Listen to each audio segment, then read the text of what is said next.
আচ্ছা uncle, uncle একটু কথা বলতাম, একটু ঘুরে দেন। আচ্ছা আপনার কি হয়? আমার মেয়ে। আপনার মেয়ে? আচ্ছা আঙ্কেল, আপনি এত কান্না করতেছেন। আমি ভ্যান চালাই। ও আপনি ভ্যান চালান?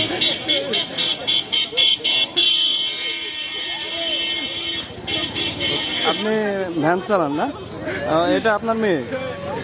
আচ্ছা আপনি কিছু বলেন, এই যে চাকরিটা। আমার মেয়ে চাকরি আছে, এটুকু আমি আলহামদুলিল্লাহ। যাক, আপনার আশা পূর্ণ হয়েছে। একদম স্বচ্ছতার ভিত্তিতে আপনার মেয়ে আজ এ পর্যন্ত আসলো। এটা তো আপনার ধারণা হইলো যে পুলিশের চাকরি একবারে